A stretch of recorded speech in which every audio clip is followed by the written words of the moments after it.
Hey everyone, welcome back to Absolutely. My name is Benny, that is Sal, and that is Hassan. And today we're going to be talking about Pedro Pascal as Mr. Fantastic, But today's episode is brought to you by the Comic Story and Patreon, where you can get behind the scenes bloopers, errors, and stuff going on here at Absolutely. If you want to keep this business alive and you want to keep all the hosts here, consider going over to the Patreon, patreon.com/comicstorian. All right, so apparently we got Mr. Fantastic. I don't know how true it actually is, though. Is it fully confirmed? Based on nothing that I could tell. Okay, cool. I'm just multiple going with times they said it was confirmed. But that was like, that's the thing. It's not like rumor Pedro Pascal is. Every single person that reported on it just said confirmed. And I could not find a Marvel press release. I couldn't find a statement. I couldn't even find Pedro Pascal saying something about it. Nobody said anything, but But it's confirmed. Yeah, totally confirmed 100%. You know what? I'll be the guy. Look, I love Pedro Pascal. I think he's amazing, and everything I've seen him in, I don't want him as Mr. Fantastic. Yeah, no, 100%. I don't want him to be Mr. Fantastic either. Okay, my reason one, I think we got to go back to the roots of having actors who don't have big ticket names on them with big ticket budgets on them. Let's get somebody else started in the industry, give them a shot at doing something like this. I don't even want John Krasinski. Because if we're going straight off looks, John Krasinski went 100% of the way. Pedro Pascal does not look the part at all. I'm not even saying looks. I don't want John Krasinski. I don't want Pedro Pascal. I want a nobody.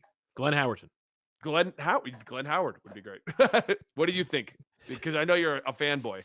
no, I love Pedro Pascal. Yeah, I think we all love him. Yeah, We all love him. And the man has had such a cultural resurgence, right? Like in the same vein as Elizabeth Olsen, there are people that are in like really big IPs and maybe not like looked at that much for some time now have like a crazy mainstream appeal, right? And it's funny, I compared her to Elizabeth Olsen's because she's the internet's mommy and Pedro Pascal's the internet's daddy. Like that's right. Like the running bit.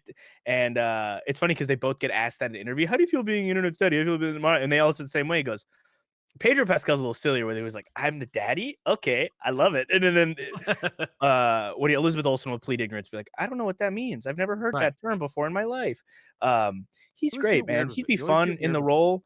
I do miss having relative unknowns cast in some of these projects.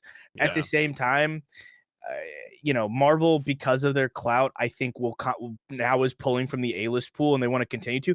The issue with that fundamentally is like contract negotiations. Not to say that it's good to have an actor in a 10-year contract in case they get jaded in the role halfway through, but for like a comic book universe, it's good to have your core character actors signed on for long enough to where we're not making videos, by the second movie and we're like, all right, are they going to kill this character off because we know their contract ends? Because I like hate the fact that we know that information. That's infuriating. It ruins so much of the vibe of it. So it does indeed. Yeah, no. I mean, the fact that there are rumors that Margot Robbie's in talks to play Sue Storm, and it's like guys, it's the Fantastic Four. Now, you could cast pretty much anybody. Yeah.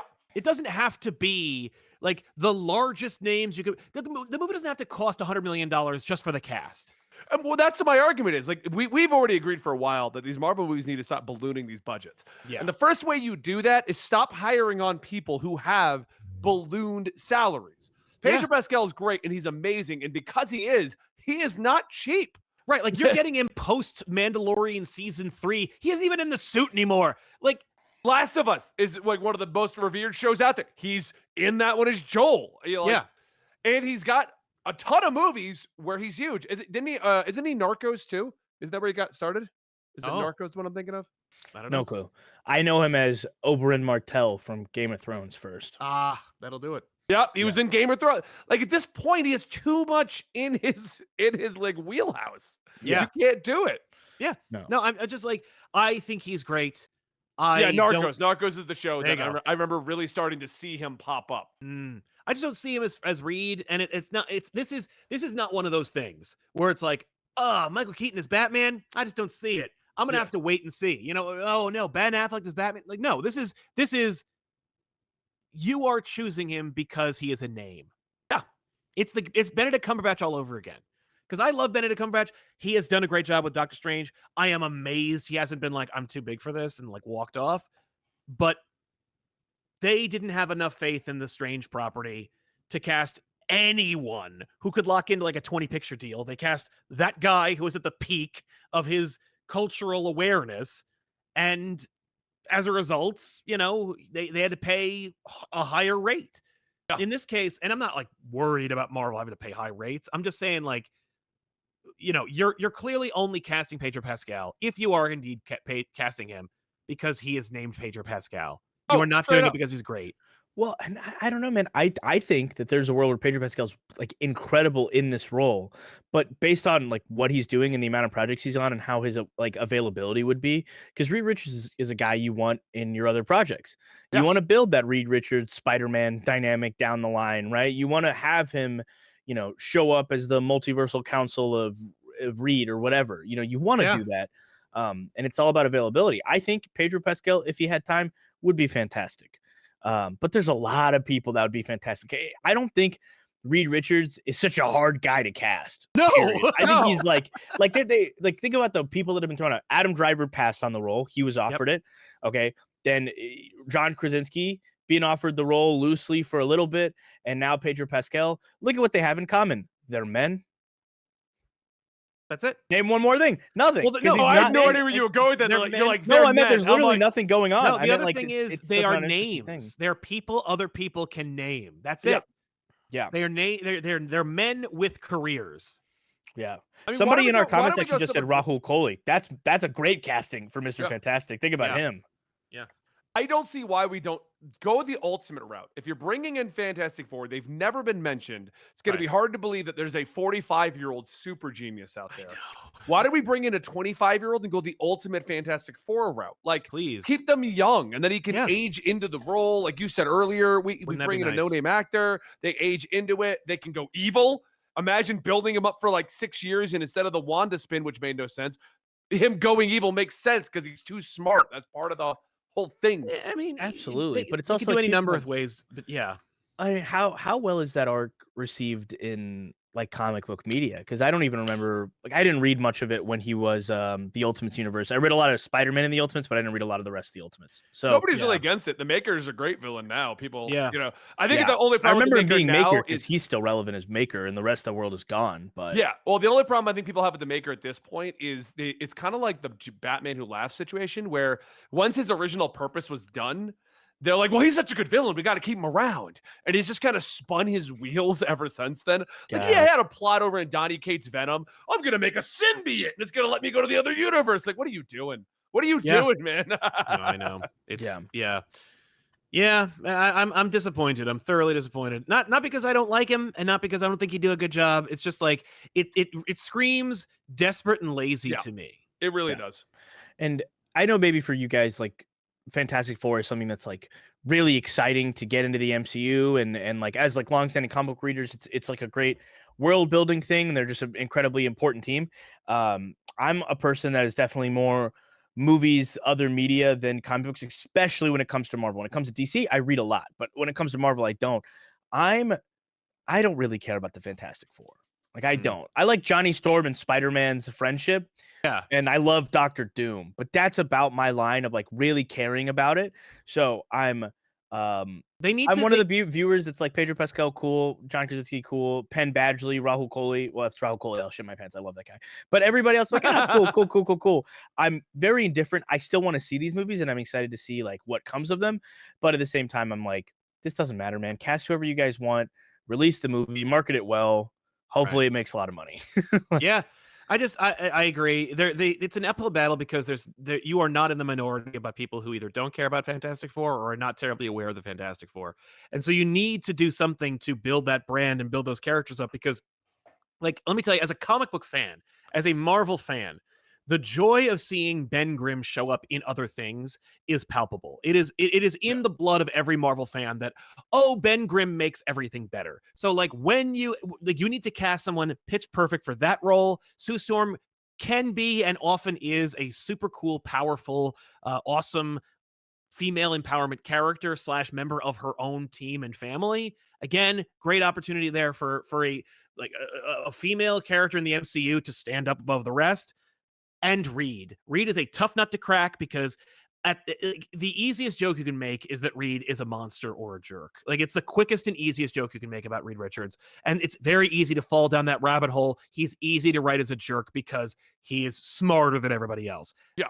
You automatically demonize that character because you're like, what do you think, you're better than me? And it's just like, you need a character to humanize it. I just actually saw a clip from Multiverse of Madness earlier today. And I was like, I have been the one who've been like, I don't like the idea of John Krasinski as the role, mainly because the internet casted him. And Oh yeah. but having seen him in that scene, he's the only one in the scene who isn't like screaming their heads off or acting like a jackass. And I'm kind of like, John Krasinski as Reed Richards could be the only way to make Reed Richards a character people actually like. Yeah. I You're mean, not wrong. People have been so anti, and it's the Twitter desk jockeys who are like, they all are refined actors from Juilliard. Obviously, they're critiquing the performances the way they're critiquing him, but it's just like, dude, John Krasinski didn't have a ton of time. All of them No. are acting alone in a room. None of them got to interact because Like it was against a was green filmed. wall. Yeah. It was against a green wall. And I've seen those scenes. Like, I have a lot of gripes to that movie. My gripe is not that area of the film. It's Right. not. And it's like, fine. It's not like this is the greatest thing's ever been put to film. But I think John Krasinski does a fine enough job. I think everybody in that scene does a fine enough job. Yeah. And I love his look. I also, like, I was a big Office fan. I think Krasinski has presence. I think he's got cultural relevance, right? Like, that's what we've been talking about, that like Pedro Pascal is clearly a stunt cast. There's your stunt cast. Yes. And Kevin Feige explained it, right? He was the Marvel fans' dream Reed, so hey, we're giving it to him. And that's annoying to have somebody cast based on like audience the wants. audience wants. That Right. sucks. Yeah. But at the same time, in theory, right, you get a character that looks a lot like your comic book counterpart. You could get a Robert Downey Jr. situation out of it, right? Yeah. A character that, like Tom Hiddleston, embodies the role of Loki because he looks a lot like Loki. He acts incredible as Loki. RDJ is one and the same. Maybe Krasinski could do that. I don't know. I like him as an actor. I think he's really fun. I think he's got physical presence, and it's weird that people are so vehemently against him now, but it's because this is an anti-Marvel kind of wave right now. Right. My only issue is, like, I don't even necessarily think that John Krasinski is the fix. It's just more like, if you're looking for an easy, quiet, like, solution to your problem, you could cast. I think Pedro Pascal is one of those things. I think the selection of him is to check some boxes, and the boxes are quickness, easiness, likability, and awareness. Like, people know who that person is, and they already like him. End of story. Yeah. So do you think? So let me follow this question up. That do you think we're going to go with a lot of stunt casting for the whole cast, just to get people in seats for this movie? Yes, I do. Man. Like, I think they are working hard. I genuinely believe that, like, Margot Robbie is in the running to be Sue Storm because they just don't trust it. I gotta say, I would be shocked if she took that role. Me Off the heels of too. Barbie, where she has, maybe we'll talk about the Sony Madam Web trailer. I don't know if we're planning on it, but if we do, so Sydney Sweeney has come up as an actress in recent years and has been kind of a cultural phenomenon because of the way they look, and they're often sexualized in a lot of the projects that they're a part of. And you don't know if they'll ever break out of that and become like a really talented actress known for their acting. Margot Robbie did that. You pull up Margot Robbie in The Wolf of Wall Street and you know what she's there for. You know what her purpose is. Incredibly well acted, but at the same time, it's because of that stuff. Now she's a force to be reckoned with. Barbie was an incredible film. A lot of the stuff she's done before, like leading up to it, incredible. And she's a producer. She has her own production company. Like, she's an executive / actor. Like, she has a brand now. I doubt, based on the current culture around what actors are saying about Marvel. I mean, they asked, what's his name, Chris Pine recently, would you ever want to go back to Marvel or DC following Wonder Woman and then Spider-Verse? And he doesn't not even like a playful, funny answer. He goes, no. And you can tell, like, the interviewer gets a little uncomfortable because it's not even like giggling about it. He goes, no, move on. No. Yeah. No, And I don't want to hear about that. of like done with it. I don't because he's like, I don't want to entertain even like I don't want to entertain a conversation, like anybody joking around about it. Like, kibosh that now. I don't want to see my name on a list. I don't want to see my head photoshopped onto a costume. No. I just looked it up. The original two Fantastic Four films tripled their budget. Yeah, no, they did With well. Jessica Alba. I watched them in theaters. I'm so crapping did on I. it, but it was a movie when I was a kid that I enjoyed, and I love Chris Evans. Those were successful. because of Spider-Man, like because of the superhero movie juggernaut. Back then, it was about seeing the superhero movie, not about seeing the superhero movie universe / franchise. Like it was, the universe was X-Men. That was the interconnected universe back then. Did Fan Four Stick double its budget? Or Nope, triple its Fan budget? Four Stick broke Nope. even. Okay, I never watched Fan Four Stick. I'd love It to sucks. give it a chance. Oh, Fan Four Stick is 2 movies hodgepodge together. It's so weird. I love Michael B. Jordan and I really like Miles Teller, so I wanted to give it a shot. But That's why I gave it a Michael B. shot, Jordan- and it was not worth my effort. Yeah, no, Michael B. Jordan's great as he always is, incredible talent. but he is just like wasted in that movie. Everyone is just, and then it's not even worth talking about. Like Miles Teller is in it and he is like the lead, but who cares? Yeah. It was so bad. But all right, that's our situation with Pedro Pascal. If you guys enjoyed this discussion, please consider joining this channel, joining our little family. We'll see you next time right here at Absolutely.